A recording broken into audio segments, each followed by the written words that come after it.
right, so we just installed our diesel heater in our shuttle bus conversion. We got one off Amazon, and when you get the box, there's a lot of stuff, so it can be overwhelming, especially if you have no idea what you're doing. The instructions are horrible. You don't really know what goes with what, but I promise you it's not as hard as it looks. When you start simplifying and putting the things in order, it's very easy. So when I first got it, really didn't know how they worked, so I did a lot of research on YouTube, on Google. So I'm just trying to relay the message for anybody maybe in the process of doing that. There's a ton of support online. One guy on YouTube, I think his name is John MCK47, a gentleman from Australia, I believe. He gives some very great information. Oh, look, there's some deer. Hold on, let me see if I can show you. What's up? They have no idea where I'm at. But yeah, so it's very easy. You can do it. It works very well.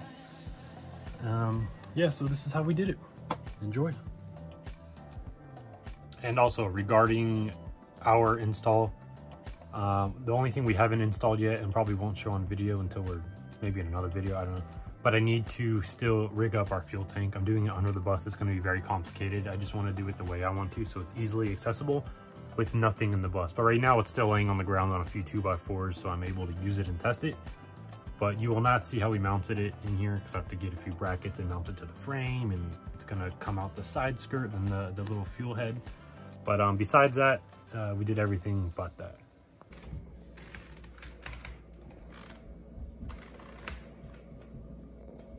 Maverick, do you think it's gonna work?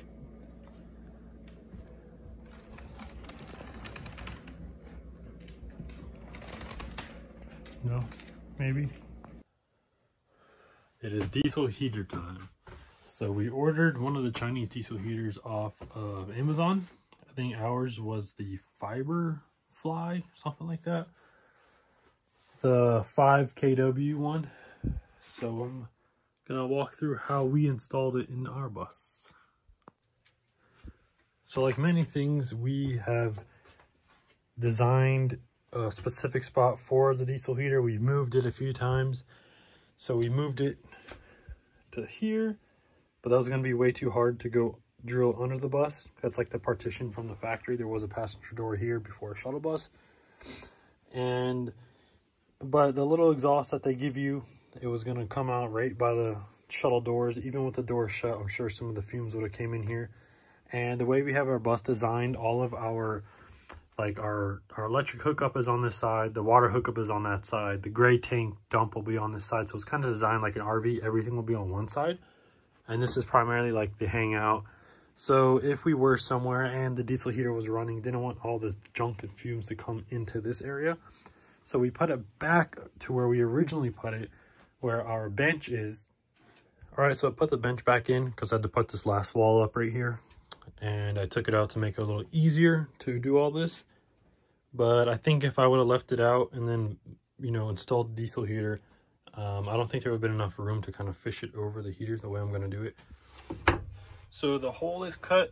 I used a 4-inch circular bit. And so the way we did our bus is we have our top 3/4 inch, then under that we have our polyboard insulation, and then under that is another 3/4 inch. So it's pretty thick, and what I would recommend doing is getting something called a turret plate. They go right on the bottom of the diesel heaters. It has the same style as that, but it kind of creates a neck, so all of this is protected. But where we are right now in North Carolina, we have a P.O. box and it's an hour away, and ordering anything from Amazon takes a little bit longer than normal. It doesn't come right to our door. So what I did in the meantime is I went and got a 4-inch duct extender, and I'm gonna kind of create my own turret plate. So I'm gonna put this in the hole, and then I will cut this and fold it over on the top. So that way all of my interior here is protected. So if it's anything like a diesel truck, I know the exhaust is going to get very hot. So I'm just trying to protect all this at all costs. And then I have some high heat sealant I'll put on the bottom and seal all of that. So yep, this is stainless steel, so it will be fine. So that's all in there. I made little slits so I can fold it down. It's very sharp. And I put some high heat sealant. I used the 3M fire barrier sealant, the WP25 WB Plus. Apparently has a pretty good high heat reading. I think it's like 1,000 degrees. And it's 4 hours of fireproofing. But so now I'm gonna go and fold each one of these one by one. And then I will put my plate on top of this and also silicone this to the floor as well. Not silicone, but fire sealing it. All right, so as everybody would probably expect, the instructions are horrible. I mean, English is my first language. I may or may not speak it that well, but this is kind of, the translation is horrible. Workflow, turn on the switch, workload detecting, Ignalian, Pyogs, preheating, combustion, supporting fan of Luling fan, revolve. I mean, all of it is just ridiculous misspelling. Of course, that's what we expect. The diagrams may be helpful, but honestly, what I suggest doing is go on one of the higher end models. Like I'm using the Webasto, I think that's how you pronounce it, the Webasto instructions, because let's be honest, these are just, you know, cheap replicas of the higher end ones. So I'm sure they're built very similar and the installation instructions are very similar. So I'm going off of those instructions because they're very well explained and the displays are a lot better than these. But yeah, so they give you all these stuff. I just open up the package of random materials and kind of just putting them where I'm going. The bolts that came off the Chinese heater, I put the nuts on them to clamp the plate down, and now I'm putting the exhaust on and the air intake, and then I'll fish all that down into there before I put the sealant on the outside. Heater's upside down, the exhaust is attached, the rubber supplied fuel line, they give you, I would say, about a foot of this stuff, and all of it goes on the metal connections, and then your other fuel line goes inside of that one, and then our air intake is all connected. So now I'm going to put sealant on top, fish all of this through there, and then finish the rest of my fuel connections and my electrical connections. All right, we are installed. The plate's on the bottom, it's screwed in. I used my own screws because I didn't like what they had to offer. That's the sealant I have just going on the outside of it, the high heat sealant. I need to clean it up a bit, and then I need to run my power and do all the fuel line under the bus. And I think I need to drill out another hole because on this harness that comes with everything, there is a connector that goes into the fuel pump, which is right there. And so I believe that's the only hole I need to cut to get to that fuel pump, because I'm not mounting anything inside. All right, so now I am running the connector for the fuel pump. So I got the smallest circle bit I had, which is probably overkill, but I'll fill the rest in with spray foam. But I just need to fit it in through there like so, pull it down where it needs to be, and then connect it. All right, now I just need to wire everything up, and when we did our wiring, I ran our diesel heater wire to right here. So what I'm gonna do is this harness that came with it are positive. On the harness itself, there is a inline fuse. I am going to terminate right before there, so I just can connect my wire to my positive. And then on the negative, I believe there's a blade terminal. I'm gonna cut this and connect it as well. And with everything in our bus, I used these. These are great. Makes it a lot easier. So I'm gonna do that now. All right, everything is connected. There's no fuse in it yet. So like I said, I terminated right before the inline fuse that came already on the power wire. And instead of using the lever nuts like I said I was gonna use, these are pretty nice. I use them throughout the whole bus. I actually went ahead and butt spliced them with some heat shrink, because primarily if I need to service this or take it apart, actually I can just do it from the harness here instead of undoing our primary wires. So I'm just gonna tuck all this away. I put some nice some wire loom on the fuel pump wire that goes through before I fill this all in, so the wires can't get damaged. And I'll probably put some more through all this. Hide all these wires, And then I will test everything. I have the remote hooked up.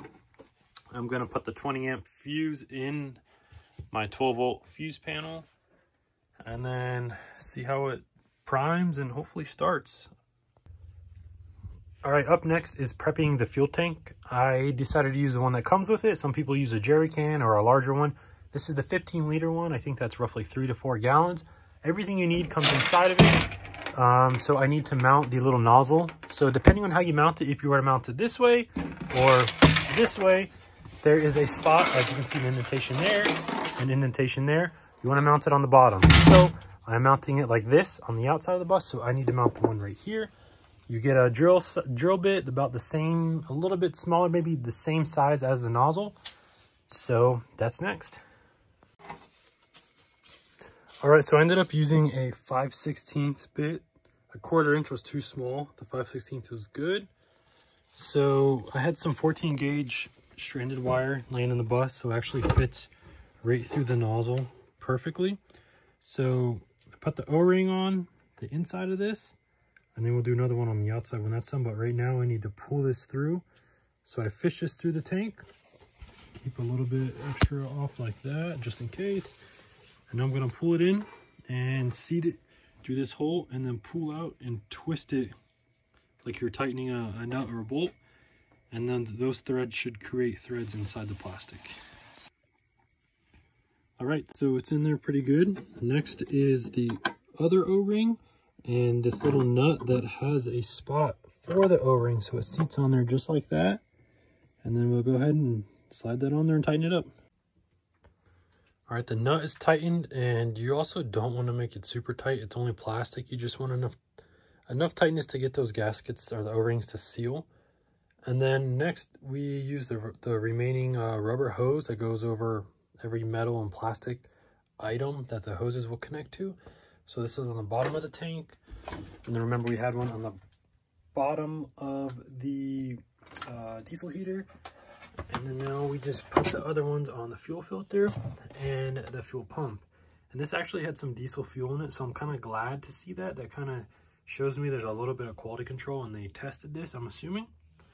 So next is to rig all of it up. All right, so here we are under the bus. So starting with the fuel tank. The fuel tank is just propped up right now. I want to make sure everything works before I mount it up. I'm actually going to mount it up in here behind this wheel cover that protects this AC unit. And I want to have the nozzle protruding outside the bus somewhere here so I can easily fill it. So I have to come up with a whole mounting system to mount under here. Where we mounted it again is kind of tight because I still have the AC unit that came with the bus, the fans.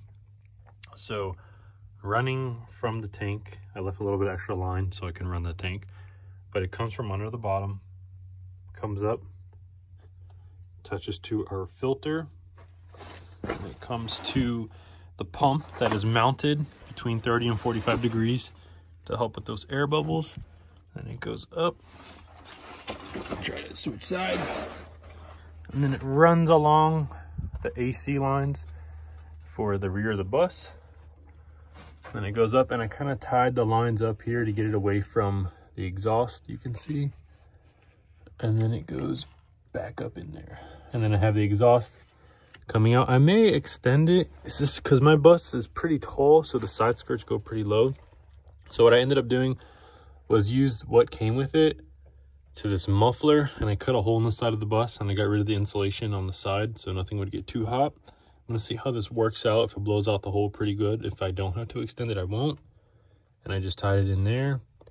And then the air intake comes over, and then I have it tied up here with all this extra room up here. And you're supposed to have it facing towards the rear for rain and snow and nothing will clog it up. But I have a huge partition right here. It's like a little valley in here, so I think it'll be okay. And I just wanted to get it far away from the exhaust as I could. So I'm gonna start everything up and see how it's all working. And if there's any changes I need to do, I will. But that's how it is now. And this is what we are fighting with. I'll show you from the outside what it looks like. All right, so here's the rear. So the tank is here, and I'll have it mounted up in here somewhere with the cap easily accessible. And then that's the rear AC that we kept. And obviously when it's hot out, we're not going to be running the fans or the AC at all. So that won't be running when the exhaust is running. And same, you know, vice versa. It's either one or the other. So I'm not going to worry about the fumes being sucked in by the fans.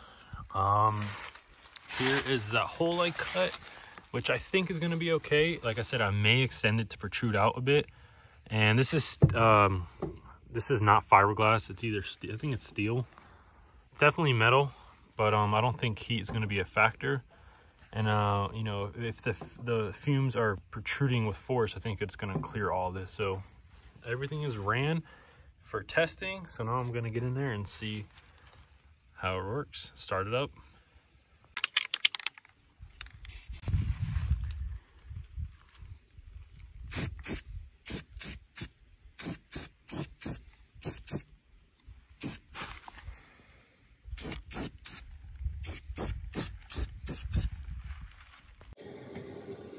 All right, so I primed it.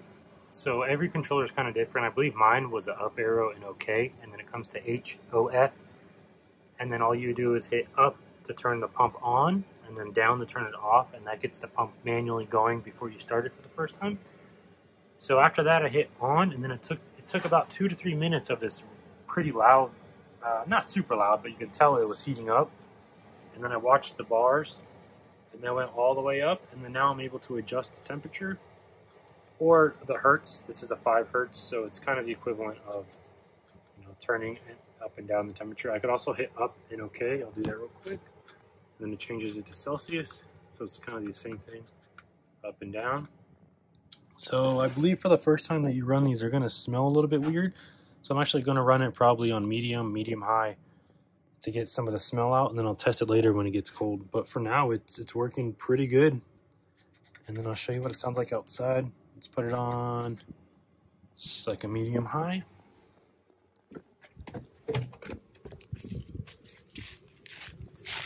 See my little exhaust I made for it. Okay, it's looking pretty good. None of the exhaust, I don't feel anything behind here. I feel it all actually shooting right now. But it's pretty hot. Yeah, everything's working so far. Pump's clicking away. And another thing I also did was on my controller, I know all of them are different. You can go in here and do like an advanced setting. So here I would put 1688, I believe. And then that's where I'm able to change my the hertz for the low, the hertz for the high, the low RPM, the high RPM for your elevation. Because I don't know how much it matters. I'm sure it matters a good amount, but you want it to run clean depending on your elevation. So if you want, you can take a picture of this, but I did not make this up. I got this online from one of the diesel heater gurus. I trust them a lot more than I trust myself to play around with this. So I'm in North Carolina right now. I think we're sitting right under like 3,500 feet. So right now I put my settings for this one, and then I'll alter it depending where we go. But it's running, I mean, on the first startup, it didn't even smoke. I did prime it though. But yeah, right now, so far, it's running pretty efficiently. I've been running it, this says an hour and 37 minutes, but it's only been running for probably 20, 25. The screen has been on for an hour and 37. But yeah. All right, so it is the next morning. Earlier this morning, I turned on the diesel heater about 45 minutes ago. So last night, I routed it how I wanted. It comes out to a T, and then it comes on to this side, and then it also comes out over here. So next I'm gonna put my plywood on each side and then recess those. So this side kind of comes on the floor and heat rises, so it'll be nice in the bedroom area. And then here comes out over here, so when you're walking in, it's cold, it'll be a nice little piece of warmth, plus the warm air rises. And then here we'll eventually have a curtain, and then same with the front, so all of the warmth will be kept inside here. So far, it's not super hot. I mean, you can put your hand on here. It's not really hot. So I'm not too concerned about this cloth we have up here. So I came in the bus this morning and it was 40 degrees. That's my carbon monoxide detector. This is my thermometer. It's not 64 degrees outside. The sun's on top of the bus right now. It's probably, I would say, 51, 50. So it's doing a pretty good job heating. It's only been about 45 minutes. I only have it on just like above half. What's it on? 2.8 it was on. My plywood sides are all in. That's all nice and tucked in there. And then I made this on this side. And of course, these all kind of swivel how you want them. Everything is pretty much done. Our cushions are just off for the install. That's what they look like. Show you what it looks like inside. So there we are. And there's plenty of room in the back for the fan to pull in air. The sides are open, as well as the side where the other tube comes out by the driver's seat is all open, so I'm not constricting the fan in any way. I filled in our fuel line sensor going down to the fuel pump sensor. Ended up having to use a little bit more flexible tubing for that angle, but everything is coming out great. Just need to paint it, but that's pretty much it for the diesel install. I just need to find out where to run this, and I ended up pairing the remote so we can sit in the bedroom and turn it on, off. We can adjust it. Try to focus. There we go. We can adjust it from the bedroom. Yeah, so far it's working very well.